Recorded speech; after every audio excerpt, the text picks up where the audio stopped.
From all over the world. ఈరోజు 3 విషయాలు మాట్లాడుతున్నాను. ఒకటి, మల్లు రవి గారు తన ప్రెస్ మీట్ని టైం చేంజ్ చేసుకొని నాకు ఈ అవకాశం ఇచ్చినందుకు దేవుడు వారిని దీవించుగాక.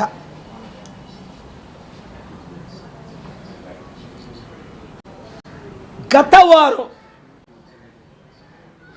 నేను యుఎస్ క్యాన్సర్ సెనెట్లోనే కాకుండా స్పీచ్ ప్రేయర్ చేయడం, 3 ఇంపార్టెంట్ మీటింగ్లో ప్రపంచంలో richest family Walmart family, same Walton family, Elon Musk కంటే రిచ్ నివాసుల కంటే అదానీ అంబానీలు దోచుకున్న ఆస్తుల కంటే ఒక కుటుంబానికి ఎక్కువ ఆస్తుంది.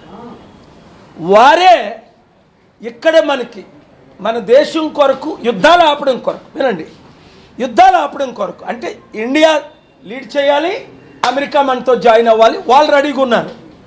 మీరు చూశారు,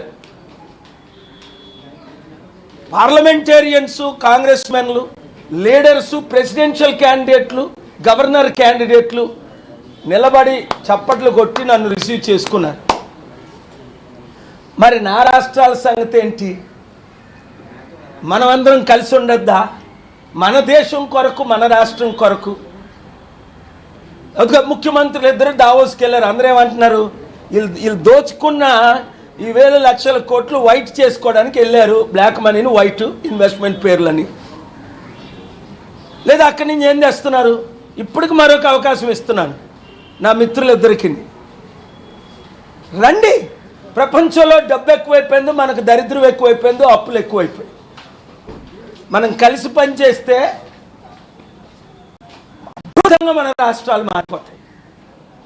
మీడియా మిత్రులు, మీడియా ఓనర్స్, నేను అక్కడ ఇచ్చిన స్పీచ్ ప్రేయరు మీరు ఎంతగానో మన రాష్ట్రాల్లో అది ప్రమోట్ చేసినందుకు నిజంగా దేవుడు మిమ్మల్ని దీవించగాక. రిపోర్టర్స్, ఓనర్స్, ఎందుకు? కలిసి పని చేస్తే ఏదైనా సాధించగలం. రాష్ట్రాలను అభివృద్ధి చేయగలం, దేశాన్ని అభివృద్ధి చేయగలం. అందుకనే అక్టోబర్ 2 పెద్ద సమిట్, ఫిబ్రవరి 22 ఇండియాలో చలో చెన్నై, మద్రాసులో ప్రపంచ శాంతి సభ, 200 దేశాలు, 200 కోట్లు వాచ్ చేస్తారు. మీరు చూస్తారు. April 4 Martin Luther King death యానివర్సరీలో అమెరికా నుండి ప్రపంచానికి రీచ్ అవుతారు శాంతి మెసేజ్. తర్వాత మేలో 1, జూన్లో 1 దేశ విదేశాల్లో, మరలా అక్టోబర్ 2 ఇక్కడ.